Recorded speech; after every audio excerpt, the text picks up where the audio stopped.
welcome everyone to the Kickin' Show, the official podcast of Kickin' the Tires. We got Justin Schuoler and Zach Catanzareti with us tonight. We got lots to talk about. Some, racing out in Vegas. We got some racing out in Phoenix coming up. Justin's got some Supercross action. Got some penalties out in Vegas. Apparently, some people can't keep their nuts tight. And then we've got Harvick doing some truck racing, it sounds like, at Bristol. But before we get to that, Justin, some sad news in the racing world this week. Talk to us a little bit about Alexis Lerus and what that means to you personally, because I know you did a paper over her at one point. Yeah, I was back in high school. I loved kind of just writing about the history of NASCAR, especially the late 70s, early 80s era, because that's where a lot of people really helped put NASCAR on the national front of everything. So, but yeah, Alexis Lerus passed away on March 1st. If you don't know, she was one of the first women to hold a senior position in NASCAR. She was the director of public relations for quite a while, well over a decade, I believe. And because of that position, she really pushed for allowing women in the garage and getting women out there involved in the sport, which back then was a huge no-no, especially if you see a lot of old footage, you really only see men out there, and she really pushed to allow females out there, which I know there's a lot of women out there today who really looked up to her, like Brianna O'Leary and others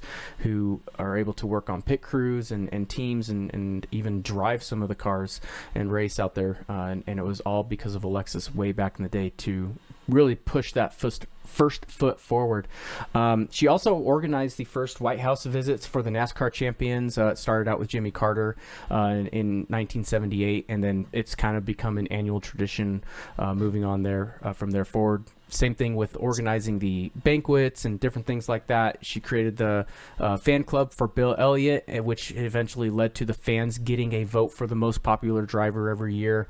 And because of all of that work behind the scenes and getting a lot of promotion out there on a national level with NASCAR and the media, both television and print back then, obviously online not quite up and running just yet, but because of that, Fox Sports did a documentary on the 1979 Daytona 500, and a big part of that documentary was Alexis Lerus, who had a whole segment just on herself and her life. So huge deal, and in the racing industry, worked a lot behind the scenes, and it was sad to see her go, but she definitely left behind a huge legacy. And for her, she wasn't the first woman to do anything in NASCAR. Obviously, Sarah Christian was a driver in 1949, the very first NASCAR race. Mm-hmm. NASCAR was kind of ahead of its time with some of the adaptations of bringing women and others into the sport, but she made it kind of like seamless, where it's just expected and it's the norm. And I mentioned before the show, obviously, I know one of the photographers in NASCAR, Dorsey Patrick, who was part of that trail of women being in the garage and in the pits and taking photos. And as you say, obviously driving the cars. We got Shauna Robinson later on, and then obviously Danica Patrick, and now we've got Haley Deegan, and it's the direction. She set the sport in a direction that it needed to go, and so it's sad to see her passing, but her memory will always live on as for the legacy of what she has accomplished. Yeah, it really happened during a pivotal point in the sport. I mean, when you think the 70s, you think about Cale and Donnie, having at it inside of 10-3 at Daytona, mm-hmm. and what that did for the sport at that time, and when it came to putting in those changes and those initiatives and having a woman being front and center, maybe not in the spotlight, as you said, like a lot of people don't know about what she did, but behind the scenes and all those little things that ended up leading into big, giant changes for the sport back when it really needed it most. The decades later, we've seen the repercussions of that and how positive those changes have been. So she really did some great things for the sport, and it was a big loss for sure. Moving on to some other news, Zach, you've got some news about Harvick and Bristol and Ryan Preece and Nashville and Pocono and Lions and Tigers and Bears. Oh my! Tell us what's going on with those two guys and what they've got up their sleeves, or in their fire suits, so to speak. Yeah, definitely the two smallest series on the national circuit are going to have two of the more exciting talents joining, at least at a part-time basis. We know Harvick has run Xfinity so many times in the past, but it's been a few years now. You have to go back to 2018, his last start, but he'll be back in Xfinity for this year, running 3 races. Obviously, 3 very important races on the Cup side. Being Road America, the Indianapolis Road Course, and Circuit of the Americas in May. Those are 3 races that he's never run at least not in a Cup car or any kind of stock car. So he's definitely using it as an opportunity to gain that experience of getting that more track time. We've seen many Cup drivers jump down to Xfinity and maybe even a truck here now and then just to have that extra seat time. And that's what he's doing there. And it doesn't stop with Xfinity. On the road courses, I mean, he's also doing the truck race at Bristol. He'll be with David Gilliland in that number 17 Ford, which has been a really solid truck in the past. But as I said about the changing conditions, I mean, nothing's changing more than Bristol this year. And I mean, we've seen a lot of guys who are doing the super late model race there, but Harvick's taking that next step and he's jumping back in a truck for the first time in almost 6 years. So the series is a lot different, but I think it's definitely a big deal for him to get that extra time, because no matter how experienced you are, something like a dirt race with these big, heavy stock cars or stock trucks, he never ran outdoors, so it's really something that definitely be a challenge for him. But that's the whole reason why he's doing it, is to gain that track time. And Ryan Preece is kind of in that same boat a little bit, but I think for him it's kind of more of a just getting seat time overall, because we now know where his career has led over the last few years. A lot of part-time stuff. He's been full-time in Cup, but this year it's going to end up being a different thing. He's off to a great start, though. Had a couple top 10s to start the year, but really for him, he's just looking for any opportunity to get in a car or a truck to prove what he can do. We know what he did with Joe Gibbs Racing in Xfinity, and you know, he's a darn good driver. We've seen it in the modifieds and in other series, but he'll be in the truck series for 2 races, at least currently, and that's Pocono and Nashville. And those are 2, or Nashville specifically is a new track, so that'll help him a lot. And just as I said, Harvick doesn't have anything really to prove. That's really just for him to gain that experience for the Cup weekend. But for Preece, it's also for experience. And it's also to continue to show these teams that he's a worthy competitor in the NASCAR series. Despite his struggles in Cup, he's somebody who can win on a weekly basis if given the right opportunity. You know, you mentioned Kevin Harvick dropping back down. You know, back in the day when we had the Busch Series and the Winston Cup Series, they called those guys bushwhackers. But in Kevin's case, it's not necessarily about going out and winning. I mean, yeah, that'd be great, but it's more about, hey, I've never driven these tracks before. I need some seat time so that I can, you know, put on a show in the Cup Series, because obviously this past weekend, the only show that they put on was, you know, towards the back of the field. So they didn't have he didn't have a good race. None of his teammates had a good race. And, you know, one of his teammates is going to lose a crew chief for penalties because they couldn't get their lug nuts tight. So, you know, Mike Schlipplett's going to be out a race this weekend at Phoenix because of that. So, you know, when these drivers, they may be the best in the world, but they still got to practice, right? That's true. Yeah, you can never have enough practice, and that's what they've been losing for a long time when it comes to practice for the races, or just even those small little mistakes that can end up losing you a crew chief for a few weeks. And SHR overall, you mentioned it's off to a really slow start this year. I thought Harvick was going to be among the guys to beat at Vegas, and man, I think halfway through stage 1, he was back in 10th. I mean, we saw some of the best racing I've ever seen on a 1.5 miles, and it kind of shocked me that Harvick wasn't up there in the middle of it. And, you know, you look at Custer and Chase Briscoe and Almirola, who had another accident. I think he's had 3 this year, something like that. So, I mean, they just need to get their feet underneath them. It's just how the sport works. I mean, we see it with Hendrick, we see it with Gibbs, and now we're seeing it with Stewart-Haas. They just get on these bad runs, and you're like, what's wrong? What's wrong with them? Sometimes nothing's wrong. It's just the ebbs and flows of the sport. And a couple months from now, they might be the team to beat over the summer and heading into the playoffs. So But right now it's a slug moment for them, and they're just waiting for it to turn around. And we had Justin out in Vegas, along with his wife Rachel, shooting photography. And she had some great photos and gallery put up on kickingetires.net. You guys need to check it out. But Justin, you were up in the booth watching the race and the action on the track. What'd you see over the course of the weekend out in Las Vegas? I saw that the Cup guys are Cup guys for a reason, because we saw the same kind of racing in all three series with the trucks, Xfinity, and NASCAR. A lot of cautions with the truck race. It took them a couple stages, but we saw 6 in that final stage. A couple awkward wrecks in Xfinity, but I'll tell you what, virtually nothing in the Cup series aside probably from Chase Elliott and Eric Almirola, who lost a tire. Almirola did, and then Chase Elliott felt like he may have had a tire go down, or it was just the air leaving the side of the car for some odd reason. But the Cup guys proven that they can race just as aggressively but keep the cars heading in that right direction, and that was exciting. I don't think we've ever seen a race like that with this 550 package, and I think that's what NASCAR was looking for the longest time, is finding that balance, and this was definitely it. And I've been a huge advocate for no practice, no qualifying, and this is why. I mean, it produces this kind of racing on a regular basis, and to see Larson just kind of be the guy to beat, yet still couldn't get away from everyone. That was quite remarkable.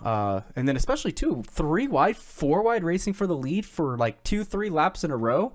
It's insane. It's insane. But it was definitely exciting. And the coolest part, and I know I'm beating a dead horse, but the fans in the stands, man, back in September, it was so dreary. Just boring in all honesty. Even though the racing was almost just as exciting, it was just boring without the fans in the stands. But I'll tell you what, when Larson took the lead, when you saw Elliott get out front early on, and then you can hear the roar of the fans as well as the roar of the engines, that really did make it. And that's just when I realized we're getting back there. We're getting back to normal. So I would like to point out that the last race in Las Vegas that I actually attended was in 2019. So it's been a while since I've seen a track. I've seen the track out there. It was 2019 because I didn't go last year because I was in India, and then COVID happened, and then you went, and then you went again. And so, yeah, it's been a long time. So when maybe I'll make it out there to the second race of the year. I'll let you know in September. I'm going to go in September, hopefully. I'm sure another pandemic will happen or something, and I won't get to go out there. But I want to point something out, because we were talking about penalties also, about Shipley getting a 1-race suspension for having 2 lug nuts loose on Custer's car. Zach, you're in your car right now. Please explain. You are not driving and zooming, right? Nope, I'm not. Use my hands. Okay. Well, now he is driving just with no hands, right? Yeah. No. There's a reason. So a new edict came down from NASCAR, and there will be no more, from what I understand, this is what I'm hearing, is that they're going to stop these Zooms with drivers who are driving their cars. Or not necessarily driving their cars, but in their cars. Apparently there was bad service. They can't do the branding that they want to do and things like that. So they're going to try and keep all the drivers to do Zooms at the racetrack. Sometimes I'm sure motorhomes will be okay. I'm not sure 100% on all this, how it works, but it probably didn't help that some of the drivers were in their cars doing Zooms. And you couldn't hear, they would fade in and out. I think that happened this past weekend. And there may or may not have been a rumor that one of the drivers was Zooming and driving at the same time. So we can't Zoom and drive. So I want to make sure that everyone knows Zach is parked. He was traveling for work, but he is parked. He is not. I can show you the speedometer. Yeah, the car is off. Well, the car is on, but I'm. Oh, the car's on, but he's in park. Uh-oh. It's a little cold out, so I have the heat on. But. Okay. So, just so that we're clear on all that, I just want everybody to know. So we kind of skipped ahead and covered the stuff in Vegas. I want to go back to our iRacing segment real quick and have you. I think you talked with Seth.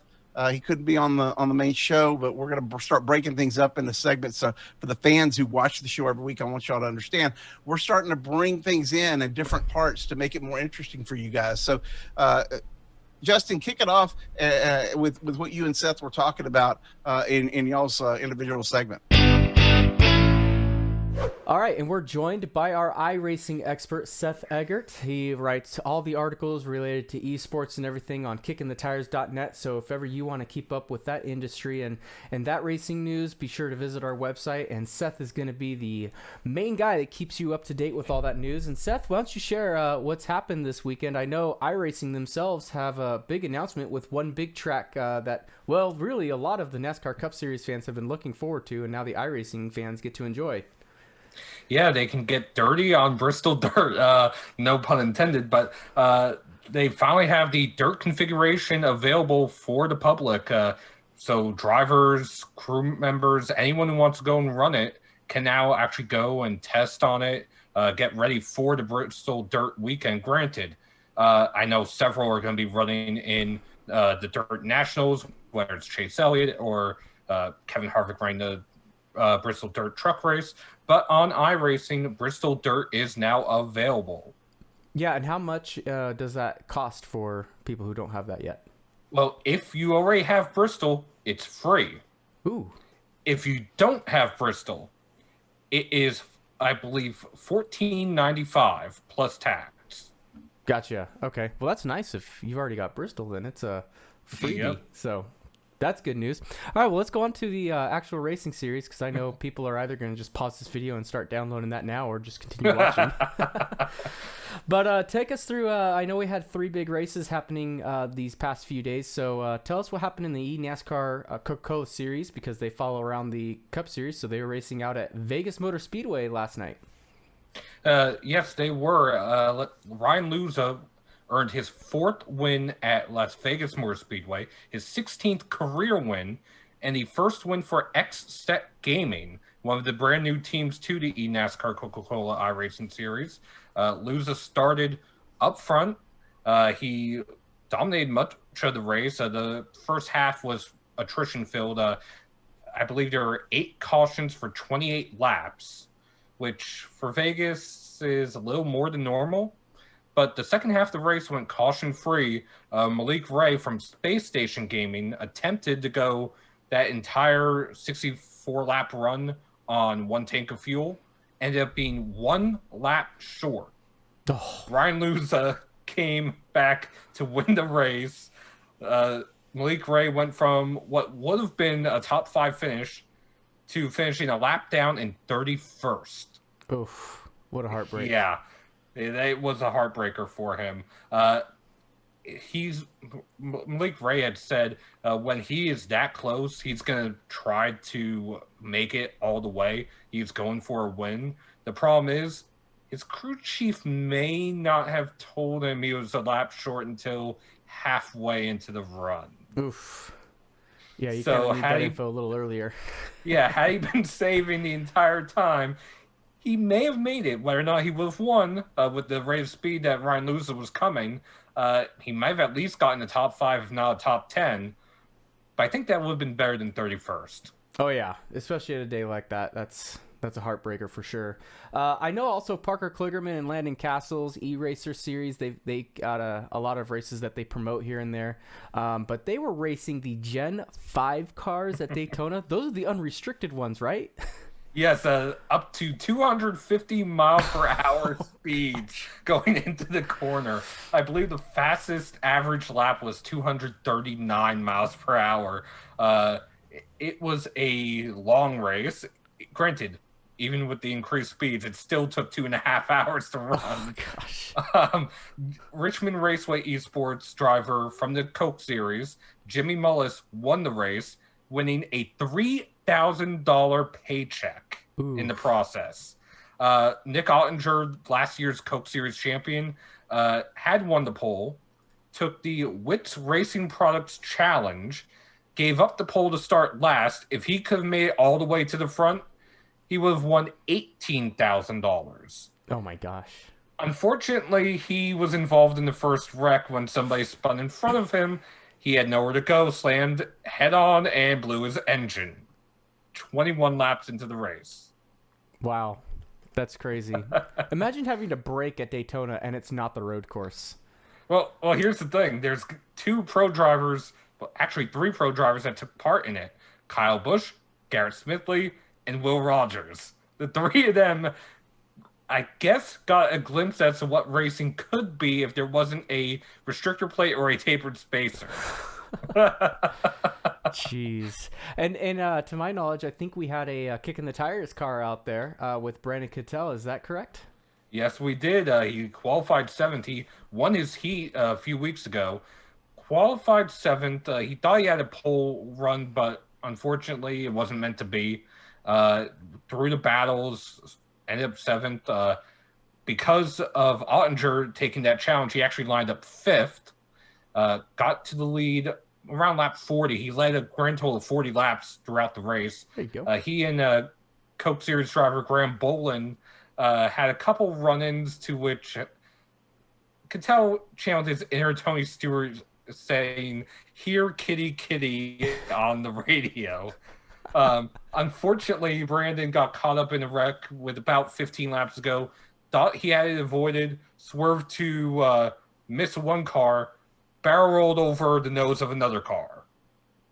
That should have ended his night. However, he limped around and still finished 10th because of a pile up in the back on the last lap. Hey, that's why you never quit till you get to that checkered flag. Exactly.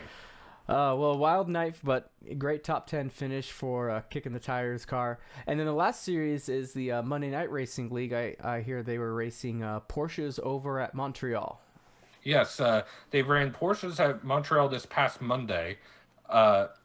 Stephen Wilson of the IndyCar series, the younger brother of the late Justin Wilson, he went on to win. I believe that's his first win in the series. They are still going through their playoffs, and they also just announced that for their championship race, they're going to have back in the booth Adam Alexander, Larry McReynolds, and Darrell Waltrip calling the broadcast. That's cool. And if people want to watch that broadcast, where can they go? They can go to Podium 2 on Twitch or Podium Esports on YouTube, Facebook, and Twitter.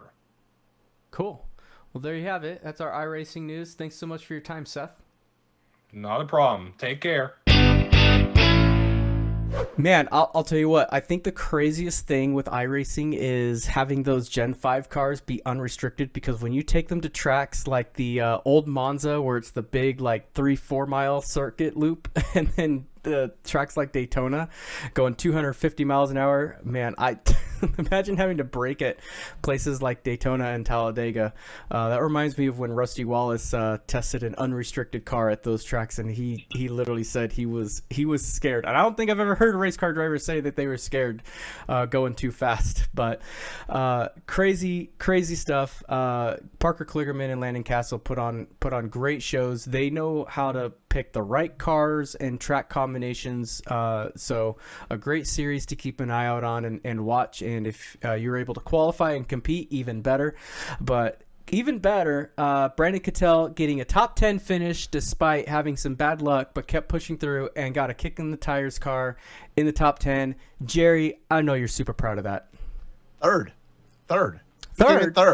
Yeah, he got a third last week. Oh, well, last week I was talking about this week. He got a 10th, but that's okay. Two top 10s in a row. I wrote a check this week, y'all. I had to write a check. He got a third. It was awesome. But yeah, great. Brandon Cattell doing a great job out there driving in the Kicking the Tires car for us in the iRacing series. We're still sponsoring other stuff with the For the Fans Racing League, and I'm actually going to hop on with those guys and race in a couple of weeks and have some fun. And I actually may be bringing my entire sim unit to COTA, so that I can race the COTA race that they're that For the Fans is doing, that we're actually sponsoring. So that we'll see how that plays out. Other news in the world of racing, not necessarily on four wheels. What about what's going on? I guess it's Bike Week in Daytona. I saw Kenny Wallace is down there with Stephen Wallace, and they apparently Stephen and Rusty maybe make some motorcycles. I'm not sure, but I know Supercross is down in or was down in Daytona, and they're going to be in Arlington this coming weekend. Yeah, we were going to try to make Arlington, which is why we weren't going to be at Phoenix, but can't quite make that, so that's a little unfortunate. But looks like we'll be able to make Utah, which are the final rounds, so that'll be exciting. But yeah, Daytona, which is kind of like their Brickyard 400, one of their major milestone races, a huge one to win. And Eli Tomac in the 450 series gets his record-tying 5th win at Daytona, so he's tied Ricky Carmichael, one of the all-time bests in Supercross, so that's really exciting for him. And then we had another first-time winner in the 250 class, Cameron McAdoo, who really came into this season with a lot of expectancy, but a lot of sponsors themselves kind of backed out, and so a huge emotional win for him to kind of prove a lot of people wrong that he is going to be one of the main people to fight for that 250 West Series championship. Obviously, they're again on the East Coast, but they had a lot of West Coast races canceled out. So again, a huge race and probably one of the biggest on the 250 West schedule to win. Gets that. It's huge for him. And then another big notable for the 450 class, Aaron Plessinger gets, I believe, his first ever podium finish with a 3rd place in the 450 class, so another huge notable there. One other thing with the 450 class, I know a lot of people have been thinking, is it Eli Tomac's year? And then he kind of slacked off, just kind of missed a couple setups for some races, finished well off the podium. So it's kind of been a Ken Roczen, everyone kind of chasing him.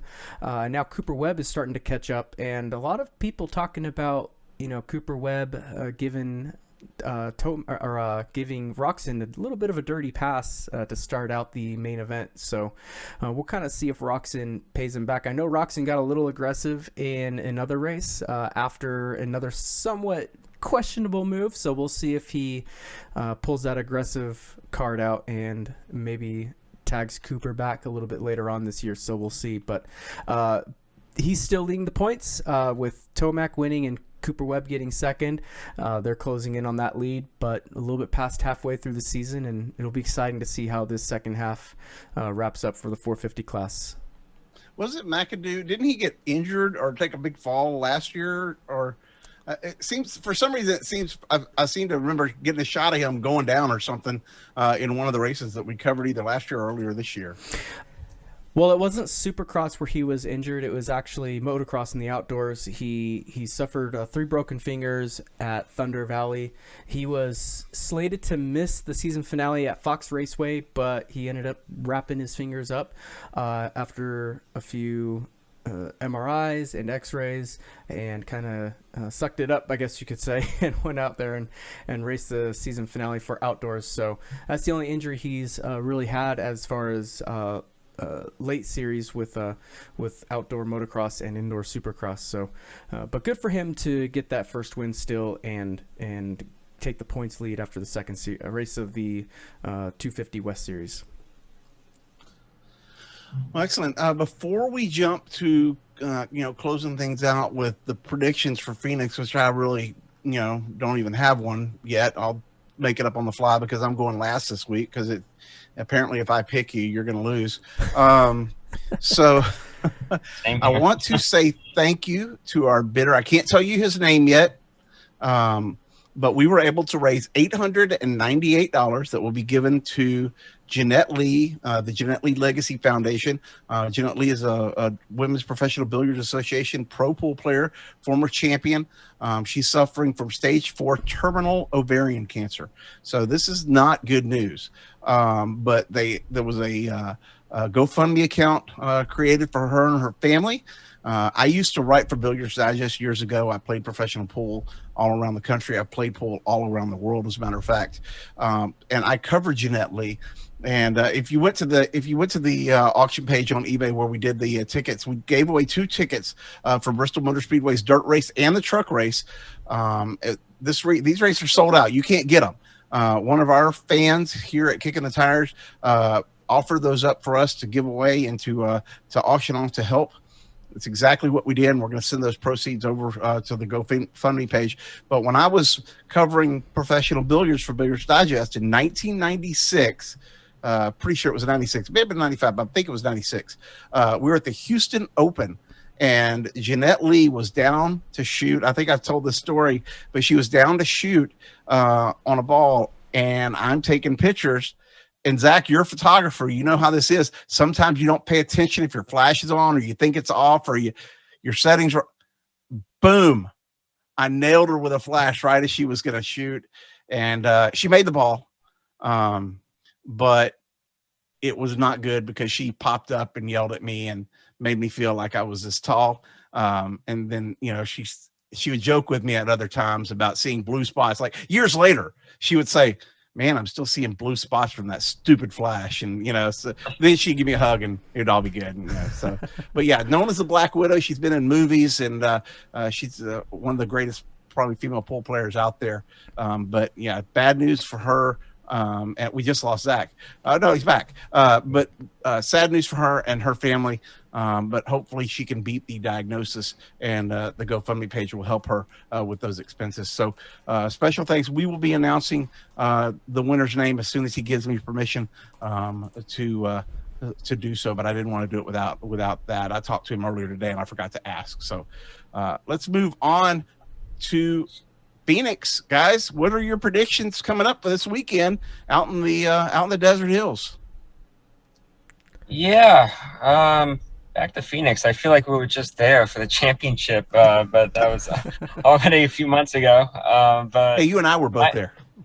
Yeah, maybe that's why it feels so recent. But my picks are, I guess, not surprises. They both won there last year. For Xfinity, I'm picking Brandon Jones, who won the spring race there right before the pandemic started. He nearly swept the races. Why my screen keeps giving out here. There you go. He nearly won both races last year, and he's currently on a streak of 3 straight top 5s this season in Xfinity. So I'm going to pick Brandon. For the second straight week, I'm picking him, but he's just very good. And then for Cup, I'm going with Chase Elliott. He's definitely on a good run when it comes to Phoenix winning the championship there last year and the race. But I mean, even if you go back to 2017, he nearly got his first Cup win there, but he was beaten by Kansas late. He's led over 400 laps at Phoenix, which is pretty insane. He doesn't quite have crazy stats. He doesn't bring it home as much, but he has won there, and he's been well, and he's led a ton of laps. So I'm going to go Brandon Jones for Xfinity and Chase Elliott for the Cup race. Yeah, dang. Well, I know probably Jerry was going to pick Chase Elliott too, so I'm kind of bummed. I'm going to go for Xfinity, though. I'm going to go Justin Allgaier. I think he's going to get some revenge from last year in that finale. He led the most laps, but just got cycled out on just a slight mistake on pit road. Tried to make it up, but Austin Cindric ended up winning that race. So I think Justin Allgaier is going to get some revenge there and take the checkered flag and stamp himself into the playoffs pretty early this year. And then for Phoenix, am I allowed to go Chase Elliott too, or do I have to pick someone different? You pick whoever you want. Just why are you picking Chase? Why are you piling on? All right, I'll go Brad Keselowski then. I know he finished runner up to Chase. He's going to start on pole, so he's going to be pretty early out front there. And he actually, I think he learned a lot from last year, and I think he and that 2 team are going to dial it up and take the checkered flag for the Cup Series. Well, I'm going to show you my pick. I probably was going to pick him anyway, but I'm going to show it to you if my phone will focus. And I went to random.org, and this is kind of a weird coincidence. It took me a little bit to actually get it wasn't that I was trying to get the right number. I was trying to get a number that was actually racing in the race. And when I did, this is who came up. If you can see that. That's very small. Yeah, that's real small. How's that? 50. Is that Ty Gibbs? That's Ty Gibbs. Okay. I'm picking Ty Gibbs. Me and random.org are picking Ty Gibbs for the Xfinity race out in Phoenix. Okay, and to show you, I'm not doing random. I don't need random for my Cup Series pick. The showman, Alex Bowman, my pick for the race at Phoenix for the Cup Series. I think he's from that area, if I'm not mistaken. But yeah, Alex Bowman gonna win the Cup Series race. Mark my words, right here. All right, there you go. Yeah, he's down in from Tucson, I believe. So that's not too far. Oh, and by the way, our winner of our charity auction is also from Tucson, so I can tell you that much. So, but yeah, I'm really feeling the love for the people of Arizona this weekend, and one more thing, we did see the new car from the SRX from the Tony Stewart, the new Tony Stewart Superstars Racing Series or what they're going to call it, and kind of interesting, guys. Before we close this thing out, what did y'all think when y'all saw that? It looks super mean. It looked like it was going to be giving the chrome bumper to like everybody who's in its way. It looks like that wing. Yeah, I was gonna say the wing and all that stuff. Especially the whole top part of the body style. It looks like an old F40 car just made in today's world.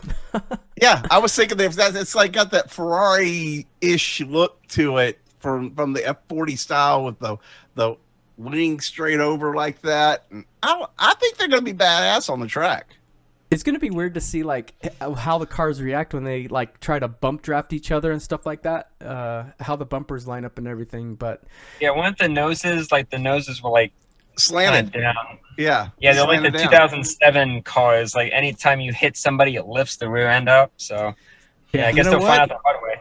You know what? They're racing at some interesting tracks. So it's not going to be it's going to be action, and I think that's what that's what Tony was going for. Maybe just maybe we can get Tony on the show and explain his logic or lack thereof when with coming up with the series and the design of the cars, or maybe we get Ray Evernham.